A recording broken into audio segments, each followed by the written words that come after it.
Apa sih yang tulus? Cinta dong. Saya manusia yang sampai hari ini setelah menulis Gagap Cinta, ya mohon maaf, nggak percaya dengan cinta. Ini bahaya nih. Ada yang menjadi besar, ada yang menjadi terluka oleh itu. Ya orang mempersilahkan diri untuk dilukai oleh istilah cinta, ya salah sendiri mengapa membuka diri untuk dilukai oleh atas nama cinta. Kalau Kan orang tidak mau dia sebetulnya membuka diri untuk itu. ya kan tidak menghitung asalnya. Kan tidak boleh Kalau mau berhitung. sebentar nih, kalau Anda mau pacaran atau Anda mau menikah sekalipun, ya jangan sampai di persentase 100. Bercinta udah 50% aja. Jadi alhamdulillah, putus alhamdulillah. Nikah juga sama. Panjang jodoh pakai istilah jodoh alhamdulillah. Putus di tengah jalan alhamdulillah. Enak kalau soalnya pakai alhamdulillah. Tapi kan tidak ada nilai juang ya kalau gitu. Kenapa nilai? Tidak memperjuangkan apa yang menjadi keyakinannya. Iya, memperjuangkan cinta yang Anda sendiri tidak tahu apa definisinya. Bukan tidak tahu, tapi kan ketika mencintai itu dengan tulus, dengan totalitas. Apa sih mencintai itu? Saya membantu orang, membantu aja. Saya mengasihi orang, kasih aja. Pakai embel-embel cinta segala, ngapain sih? Ya terus namanya apa? Ya, kan itu mah konsensus aja. Kemanusiaan lah. Belum minallah, belum minanas, nggak ada hablubi cinta, nggak ada. Kemanusiaan aja, bantu kalau selama bisa kebantu, tolong selama bisa nolong. Gitu. Kamu menggunakan logika masalahnya. Ya karena saya dikasih logika oleh Tuhan, dikasih akal. Kalau nggak dikasih akal nggak akan dipakai. Iya, tapi ada yang bicara tentang feeling ya yang boleh, feeling yang tidak pernah tahu datangnya, kata Akang juga tadi. Nih, bentar. Feeling itu ada di atas ilmu. Hah? Ya. Mau bukti? Apa buktinya? Orang yang sedang belajar nembak, oke, itu pakai logika, pakai ilmu. Oke, dengan diameter, ukuran, kecepatan dan sebagainya. Kalau sudah jago, nggak pakai feeling lagi. Nggak pakai ilmu lagi kali. Nggak pakai ilmu lagi. Sok, sekarang gini. Berarti feeling itu diasah dengan ilmu. Bukan diasah dengan ilmu, dua hal yang berbeda itu. Lah kan, tapi begitu dia sudah dengan ukuran. Bukan diasah, ilmu itu tahapan saja untuk kepilih, bukan diasah. Iya, proses kan. Nah, prosesnya aja. Artinya sampai ke feeling itu harus ada ilmunya, harus dilewati ilmunya gitu. Berarti ada ya? Berarti nggak beda dong. Apanya? Antara feeling dengan ilmu. Ya enggak, puncaknya feeling. Oh, makanya disebut di atas ilmu. Iya, contoh gini deh. Orang yang jadi sniper, kalau dia menggunakan ilmu, ya, dia harus menghitung nih. Ini suaranya dari mana nih? Kira-kira jauhnya berapa? Itu ada rumusnya kan? Betul. Oke. Tapi kalau sudah pakai feeling, itu sudah tahu dari sini arahnya. Yang paling simpel, belajar ilmu jurus. Entah itu karate, taekwondo, dan lain-lain. Tapi kalau sudah berantem, mau pakai ilmu jurus, refleks yang ada. Oke. Jadi latihan itu buat apa dong? Ya itu, jadi refleks itu, refleks dan feeling itu dua hal yang berbeda, tapi nanti bisa dijelaskan. Refleks itu lahir karena dia sering latihan jurus. Begitu ada serangan ke kanan, berarti ke tangan kanan begini, begitu contohnya. Iya, refleks. Sudah bukan lagi, wah ini saya menghadapi 3 orang harus pakai jurus apa? Enggak. Buk-buk aja gitu. Iya, buk-buk aja gitu. Tapi penting, latihan penting. Tapi penting, ilmu penting. Itu bagi yang berpikir. Iya. Oke.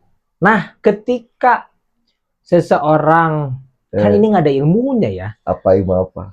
Ketika sakit hati, ketika deep banget, broken heart. Nggak, sakit hati itu rasanya seperti apa sih? Gimana sih sakit hati? Kayaknya mau lu pernah cobain. Gimana sih sakit hati itu? Saya nggak ngerti juga.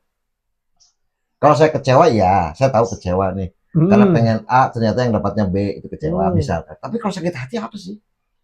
Ya sakit hati itu lebih nyerempet-nyerempet ke kecewa memang. Apa sih sakit hati itu? Ya tidak sesuai dengan keinginan yang ada di hatinya. Emang semuanya harus sesuai dengan keinginanmu? Ya itu yang jadi problem. Iya, makanya jangan menginginkan sesuatu untuk dikasih oleh alam atau oleh Tuhan sesuai dengan keinginan kita. Jadi masalah timbul itu ketika segala sesuatu apa yang kita harapkan, kita inginkan itu nggak kejadian kan? Iya, makanya harus berpikir. Kan itu salah cara berpikir. Itu tuh feeling tuh. Feeling gimana sih feeling? Ya kan perasaan. Perasaan ya salah sendiri. Mengapa perasaan itu di apa? Diberdayakan gitu. Perasaan luka diberdayakan jadi luka beneran gitu. Apa sih contoh orang sakit hati itu seperti apa sih? Contohnya aja. Contoh itu tadi Contohnya apa? Ketika seumpamanya tidak bisa memiliki barang itu, contoh untuk barang, tidak lagi bisa berpasangan lagi dengan si A, sakit hati karena dia berselingkuh. Itu kan kenyataan. Kenapa bisa sakit hati? Iya, karena dia tidak berkomitmen, tidak ada janji, mengingkari janji. Iya, tiap orang berhak menepati janji atau mengingkari janji, haknya kok. Iya, tapi kan yang baik itu selalu menepati janji. Iya, bagi Anda gitu. Bagi konsensus bersama juga sama. Iya, tapi bagi orang yang mengingkari janji, makanya dia mengingkari, dia menganggap itu baik. Kalau dia tahu bahwa mengingkari janji itu tidak baik, nggak akan dilakukan sama dia. Nah, kalau semuanya yang mengingkari itu bahwa menganggap dia juga tidak baik, wah, itu membohongi diri. Oke. Itu membohongi diri. Udah tahu itu tidak baik, tapi dilakukan juga. Jadi ini mah pada contoh kasus daycare di mana? Di Jogja ya. Di Jogja. Itu tidak baik berarti ya. Adanya janjinya tidak ditepati, segala macam tidak baik itu. Tidak baik bagi orang yang di luar daycare-nya, pengurusnya. Bagi pengurusnya mungkin bisa jadi baik. Iya, kalau tahu itu tidak baik ya tidak mungkin dilakukan. Kalau dia tahu itu tidak baik tapi dilakukan juga, tidak sadar diri, tidak tahu diri. Sakit dong kalau gitu. Iya. Dipastikan dipastikan mentalnya sakit. Orang yang tahu itu salah tapi dikerjakan kesalahan itu sakit mental. Waduh. Udah tahu itu salah. Betul. Terus dia melakukan. Kan oleh Tuhan, oleh semesta itu bisa dimaklumi jika orang melakukan sesuatu kesalahan tapi dia tidak tahu bahwa itu salah. Betul. Ya kan?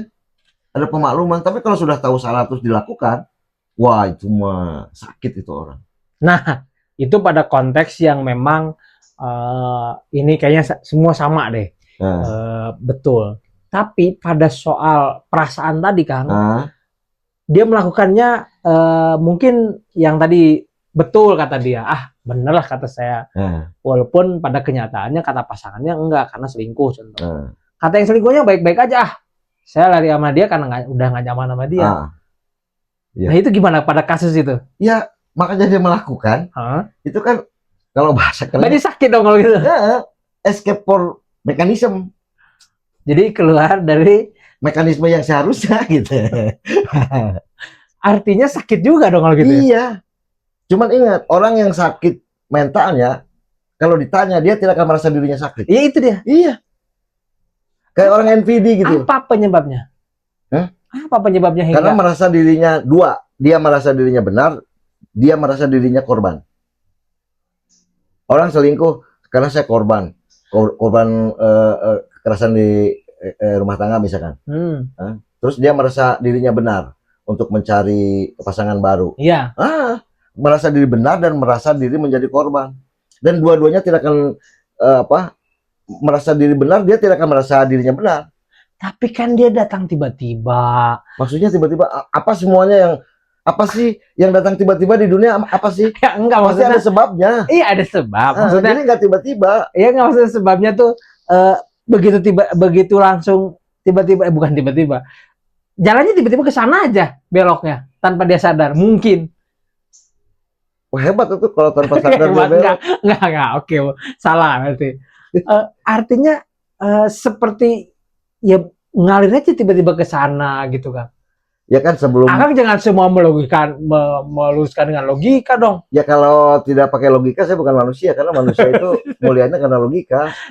Ada yang kadang-kadang begitu kita ngobrol, ya nggak tahu, tiba-tiba ke sana aja, tiba-tiba begini, tiba-tiba begini. Ya itu dia berpikir, coba kalau dipikir pasti ada sebabnya.